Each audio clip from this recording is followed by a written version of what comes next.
और वो बुलडोजर में एक बार फिर बता दूं, भारतीय जनता पार्टी की एमसीडी और आम आदमी पार्टी की पीडब्ल्यूडी गठबंधन मिलकर चला रहे हैं।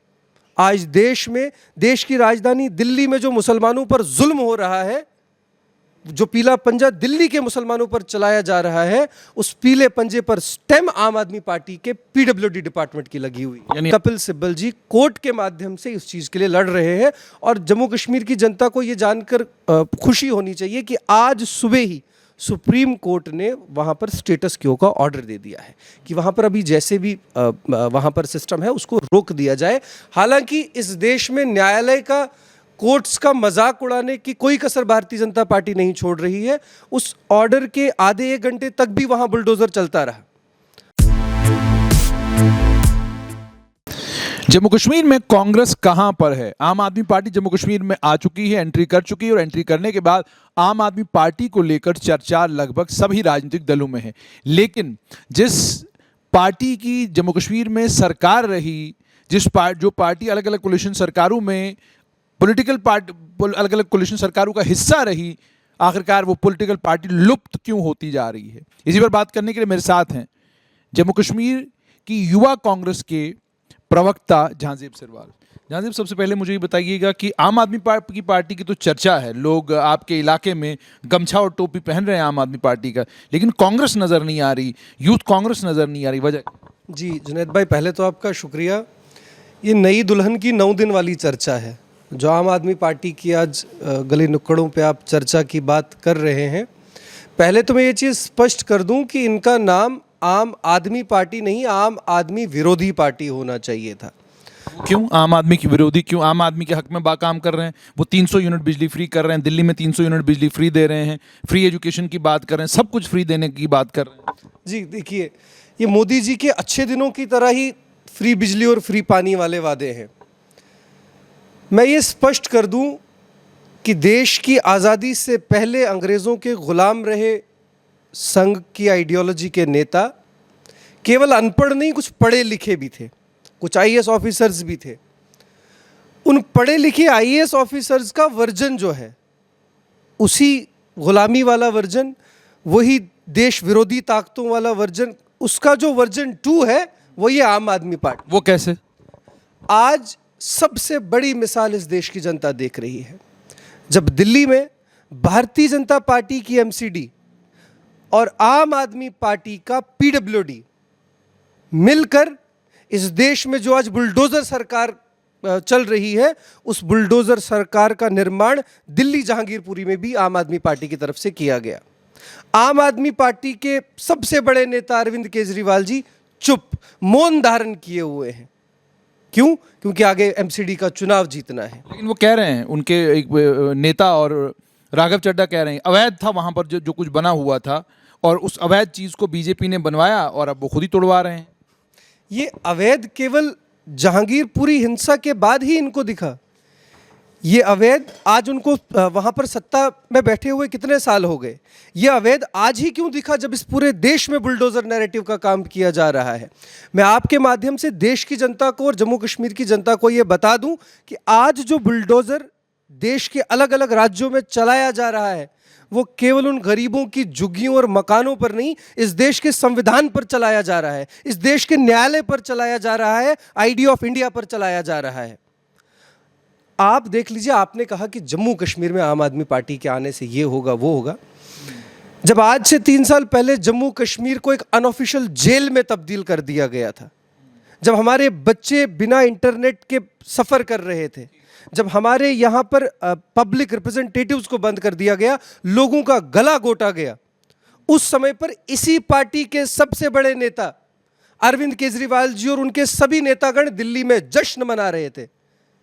जम्मू कश्मीर के लोगों के गले काटने पर आम आदमी पार्टी जश्न मना रही थी। आपकी बातों से ऐसा लग रहा है आप कहने की कोशिश कर रहे हैं कि आम आदमी पार्टी जो है वो बीजेपी की बी टीम है।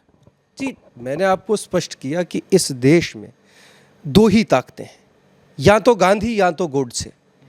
आपने अपना रास्ता स्पष्ट करना है कि क्या आप गांधी वाले भारत को बनाना चाहते हैं, क्या आप गांधी वाले देश में रहना चाहते हैं, क्या आप उस भारत के साथ रहना चाहते हैं जो हमारे पुरखों ने बनाया, या आप गोडसेवादी भारत में रहना चाहते हैं। गोडसे की विचारधारा को आगे लेने वाली हर एक पार्टी भारतीय जनता पार्टी की ही बी टीम। आम आदमी पार्टी को लेकर आप ये कह रहे हैं, आपके पास सबूत कहाँ है कि आम आदमी पार्टी जो है आप उसको गोडसे के साथ जोड़ रहे हैं, आप बीजेपी के साथ जोड़ रहे हैं? जी देखिए, मैंने आपको कहा कि जहांगीरपुरी सबसे बड़ी मिसाल है। आज जो गोडसेवादी ताकतों के बुलडोजर सिर्फ और सिर्फ मुस्लिम समुदाय के घरों पर चल रहे हैं, माइनॉरिटीज के घरों पर चल रहे हैं, उसी विचारधारा को, उसी प्रोग्राम को आगे जो दिल्ली में लॉन्चिंग मिली वो आम आदमी पार्टी सरकार में मिली। ये आपके इलाकों में, किश्तवाड़ में, डोडा में, रामबन में, सब जगह आम आदमी पार्टी की टोपी और आम आदमी पार्टी का गमछा तो पहुंच चुका है। आप जो मर्जी वो कहें, लेकिन लोगों को लग रहा है कि एक अल्टरनेटिव जो है, जिसकी तलाश में लोग थे, वो लोगों को मिल गया है और कांग्रेस उनको अल्टरनेटिव नहीं लग रहा। जी देखिए, ऐसा कुछ नहीं है कि लोगों को अल्टरनेटिव नहीं दिख रहा है। लोग सबसे बेहतर फैसला करने वाले हैं और आने वाले चुनाव में लोग बहुत ही अक्लमंदी के साथ फैसला करेंगे कि 2019 के बाद यहाँ हर एक मुद्दे के लिए, महंगाई से लेकर जम्मू कश्मीर के लोगों के घरों के मुद्दे तक, आम आदमी से एसोसिएटेड जितने मुद्दे थे, अगर उसके लिए कोई पार्टी सामने आई, वो कांग्रेस पार्टी आई, वो भारतीय राष्ट्रीय कांग्रेस सामने आई। यदि जेल जाने के लिए कोई नेता सामने आया तो वो भारतीय राष्ट्रीय कांग्रेस के नेतागण सामने आए। यदि लाठियां खाने के लिए किसी पार्टी के नेता सामने आए तो वो भारतीय राष्ट्रीय कांग्रेस के नेता सामने आए। अब आज 3 साल के बाद जैसे ही चुनाव का बिगुल हवाओं में बजने लग गया तो आम आदमी पार्टी को जम्मू कश्मीर याद आ गया। इससे पहले जम्मू कश्मीर के लोगों की सफरिंग्स याद नहीं आई, इससे पहले जम्मू कश्मीर के युवाओं का भविष्य नजर नहीं आया, इससे पहले जम्मू कश्मीर के बच्चों की पढ़ाई नजर नहीं आई। केवल क्यों ऐसा क्यों आपको लग रहा है कि इसी समय आम आदमी पार्टी को जम्मू कश्मीर याद आया? जी, मैं आपको स्पष्ट कर रहा हूं कि जैसे ही हवाओं में चुनाव का माहौल दिखने लग गया, और एक फॉर्मूला मैं आपको बताऊं जुनैद भाई, जो जम्मू कश्मीर के लोगों को भी समझना बहुत ज़्यादा ज़रूरी है कि देश में जहां जहां पर भी संघ का टीम ए political version Bharatiya Janata party मौजूद है, वहां पर आम आदमी पार्टी की सबसे कम इंटरफेरेंस रहेगी। और जहां जहां पर उनको ये लगेगा कि यहां से इस वर्जन ए का सफाया होने वाला है, जैसा जम्मू कश्मीर में आने वाले चुनावों में लोग देख लेंगे कि यहां से भारतीय जनता पार्टी का सुकड़ा साफ होने वाला है, तो इस डर और भय को देखते हुए भारतीय जनता पार्टी उन स्टेट्स में टीम बी को लॉन्च कर देती है। उसी प्रोग्राम के तहत यहां पर आम आदमी पार्टी की लॉन्चिंग हुई। पर यह चीज़ स्पष्ट है और मैं पूरे यकीन के साथ कह दूं कि ना ही ये टीम ए और ना ही ये टीम बी चुनावों में कुछ कर पाएगी। जम्मू कश्मीर के लोग इस बार खुलकर पूर्ण बहुमत के साथ भारतीय राष्ट्रीय कांग्रेस की आने वाले समय में यहां सरकार बनाने जा रहे हैं। यानी आप कह रहे हैं कांग्रेस की सरकार बनेगी। नेता आपके भाग रहे हैं, कोई अपनी पार्टी, कोई पीपल्स कॉन्फ्रेंस, कोई बीजेपी।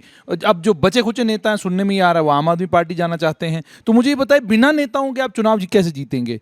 ऐसा क्या चमत्कार करने जा रहे हैं? ये स्पष्ट कर दूं कि कोई भी कांग्रेस का नेता नहीं भागा, क्योंकि कांग्रेस के साथ जो भी कांग्रेसी नेता होगा वो आम आदमी का नेता होगा, आम आदमी पार्टी का नेता होगा, वो लोगों का नेता होगा।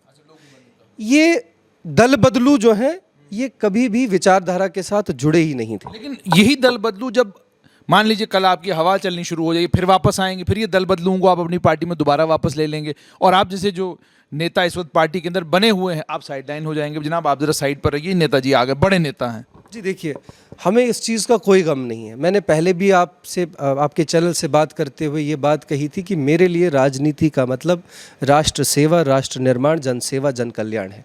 जिस समय राजनीति में कदम रखा है तो इसी उद्देश्य के साथ रखा हुआ है कि जन सेवा और जन कल्याण के लिए राजनीति करता रहूँगा। और इस जन सेवा और जन कल्याण के लिए यदि कोई प्लेटफॉर्म है तो वो भारतीय राष्ट्रीय कांग्रेस है। भारतीय राष्ट्रीय कांग्रेस का प्लेटफॉर्म जनहित नीतियों के लिए हमेशा खुला था, खुला है और खुला रहेगा। ऐसे नेता, मेरा सवाल ये था कि नेता आपकी पार्टी के भाग रहे हैं, वो भाग क्यों रहे हैं? वजह क्या है उसकी? उनको नहीं लग रहा कि ग्लू है कोई पार्टी में जो रोक सके? उनको लगता है भाई जहां लगता है उनको हवा वहां जा रही है तो वहां चले जाते हैं, हवा कहीं और जा रही है वहां चले। देखिए, मैं आपको क्लियर कर दूं कि और भी गम है जहां में गम मोहब्बत के सिवा। यहाँ पर कई सारे ऐसे नेता अलग अलग पॉलिटिकल पार्टीज़ के जो इस समय पे भारतीय जनता पार्टी नामक वॉशिंग मशीन में जाते हैं अपने पुराने पापों को छुपाने के लिए। आप मानते हैं कि जब वो आपके पास साथ थे तब पाप किए थे? जी देखिए, मैंने ये स्पष्ट कहा कि किसी भी पार्टी के हों, चाहे हमारी पार्टी के हों या दूसरी पार्टी के हों, यदि हमारी पार्टी में रहकर उनके पाप सामने आ गए होते तो सख्त से सख्त कार्रवाई की गई होती उन पर नेतृत्व की तरफ से। अपने छुपे हुए कांडों को बचाने के लिए, जो उन्होंने छुप के जनता से छुप के किए थे, राष्ट्रीय नेतृत्व से छुप के किए थे, यानी ईसीजी में गड़बड़ थी उनकी, ईसीजी में गड़बड़ थी। जी कुछ भी कह लीजिए, उनके खून में ही गड़बड़ थी।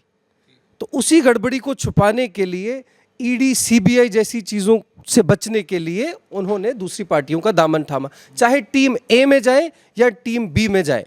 मुझे एक चीज़ बताइएगा, अभी आपने शुरुआत में जहांगीरपुरी का जिक्र किया, कांग्रेस ने क्या किया जहांगीरपुरी में? आप भी तो खामोश तमाशाई बने हुए हैं, आप भी कहीं नजर नहीं आ रहे। बहुत अच्छा सवाल आपने चुना। लोगों की और आपकी कांग्रेस से क्या अपेक्षा है कि क्या कांग्रेस भारतीय जनता पार्टी के गुंडाइयों और दंगाइयों की तरह रास्ते में आके दंगा और फसाद को भड़काए? कभी नहीं। गांधीवादी विचारधारा, इस देश के न्यायालय पे विश्वास रखने वाली विचारधारा भारतीय राष्ट्रीय कांग्रेस के नेताओं ने वही रास्ता अपनाया। देश की जनता को और जम्मू कश्मीर के प्रत्येक नागरिक की जानकारी के लिए बता दूं कि माननीय कपिल सिब्बल जी कोर्ट के माध्यम से इस चीज़ के लिए लड़ रहे हैं, और जम्मू कश्मीर की जनता को ये जानकर खुशी होनी चाहिए कि आज सुबह ही सुप्रीम कोर्ट ने वहाँ पर स्टेटस क्यो का ऑर्डर दे दिया है कि वहाँ पर अभी जैसे भी वहाँ पर सिस्टम है उसको रोक दिया जाए। हालांकि इस देश में न्यायालय का, कोर्ट्स का मजाक उड़ाने की कोई कसर भारतीय जनता पार्टी नहीं छोड़ रही है। उस ऑर्डर के आधे एक घंटे तक भी वहाँ बुलडोज़र चलता रहा, और वो बुलडोज़र में एक बार फिर बता दूं, भारतीय जनता पार्टी की एमसीडी और आम आदमी पार्टी की पीडब्ल्यूडी गठबंधन मिलकर चला रहे हैं। आज देश में, देश की राजधानी दिल्ली में जो मुसलमानों पर जुल्म हो रहा है, जो पीला पंजा दिल्ली के मुसलमानों पर चलाया जा रहा है, उस पीले पंजे पर स्टेम आम आदमी पार्टी के पीडब्ल्यूडी डिपार्टमेंट की लगी हुई। यानी आप कह रहे हैं कि ये कोलिशन में काम हो रहा है, आम आदमी पार्टी और बीजेपी कोलिशन में काम कर रहा है। जी बिल्कुल। मैं आपको ये कह रहा हूं कि विद फैक्ट्स एंड फिगर्स बता रहा हूं। आप खोल कर देख लीजिए, हर एक पीले पंजे के ऊपर पीडब्ल्यूडी का साइन लगा हुआ है। डिपार्टमेंट तो पीडब्ल्यूडी है ना। ऐसे तो अरविंद केजरीवाल जी रोते रहते हैं, पुलिस मेरे पास नहीं है वरना मैं ये कर देता, फलां डिपार्टमेंट मेरे पास नहीं है तो मैं ये कर देता। आज उनके स्टेप से स्पष्ट हो गया कि शुक्र है उनके पास पुलिस नहीं है। अगर उनके पास पुलिस रही होती तो उन्होंने कोई कसर नहीं छोड़ी होती। सीए और एनआरसी के टाइम पे जिस समय शाहीन बाग में बच्चे बैठे हुए थे, उन्होंने कोई कसर नहीं छोड़ी होती उन पर गोलियां चलवाने के लिए। इस विचारधारा के हैं अरविंद केजरीवाल जी। बहुत बहुत शुक्रिया। तो आपने सुन लिया कि इंडियन यूथ कांग्रेस के प्रवक्ता जहांगीर सिरवाल का साफ तौर पर आम आदमी पार्टी के ऊपर ये इल्ज़ाम है कि ये भारतीय जनता पार्टी की बी टीम है। जहांगीरपुरी में खामोशी के साथ आम आदमी पार्टी, जिनकी सरकार दिल्ली में है, उनका पीडब्ल्यूडी का पीला पंजा और भारतीय जनता पार्टी की एमसीडी मिलकर वहाँ पर अल्पसंख्यक समुदाय के घरों को और उनके दुकानों को, जिन्हें वो अवैध बता रहे हैं, उनको तोड़ने का काम कर रहे हैं। जानने की कोशिश करेंगे आम आदमी पार्टी के नेताओं से कि उनका इस इल्ज़ाम को लेकर क्या कहना है।